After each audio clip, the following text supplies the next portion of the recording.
उपराष्ट्रपति चुनाव को लेकर सियासी सरगर्मी तेज हो गई है। सत्ता पक्ष और विपक्ष एक बार फिर से आमने सामने हैं। इस चुनाव को लेकर राजनीति अपने चरम पर है। संसद से सोशल मीडिया तक उपराष्ट्रपति के चुनाव को लेकर चर्चाएं आम हैं और दोनों ही गठबंधन डिनर पॉलिटिक्स के जरिए साधने की चुनाव को कोशिश कर रहे हैं। उपराष्ट्रपति चुनाव को लेकर मुकाबला कड़ा है। एनडीए से सीपी राधाकृष्णन और इंडिया ब्लॉक के बी सुदर्शन रेड्डी उम्मीदवार हैं। हालांकि आंकड़ों पर भरोसा किया जाए तो इस चुनाव में एनडीए उम्मीदवार के सामने जीत का कोई संकट नहीं है। एनडीए के पास कुल सांसदों की संख्या 445 है और जीत के लिए 391 वोट जरूरी है।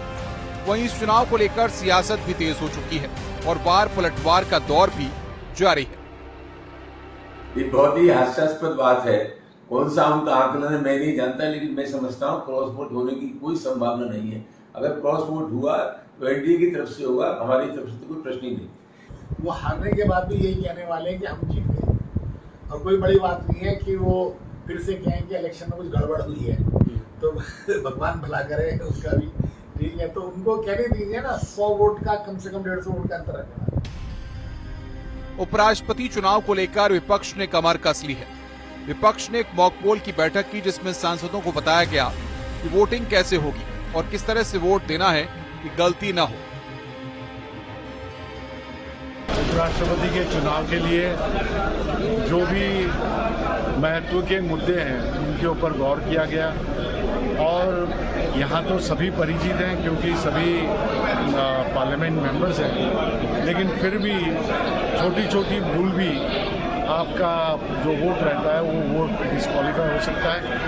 तो खराब ना होने के लिए सही ढंग से इंडिया ब्लॉक का अच्छा प्रदर्शन एकजुट बताने के लिए जो भी प्रयास हुआ अच्छा रहा। बहुत इंडिया अलायंस और मुझे लगता है कि सेंधमारी के बारे में तो कह नहीं सकती हूँ, लेकिन हम चाहते हैं कि हमारा एक भी सदस्य ना हो, इसी के मौके। लेकिन क्या विपक्ष का खेमा जो है वो एकजुट रहेगा? पूरा एकजुट रहेगा और बहुत ही आप देखेंगे क्योंकि अंतर बहुत कम है, तो हमें उम्मीद है कि हमारे जो प्रत्याशी हैं।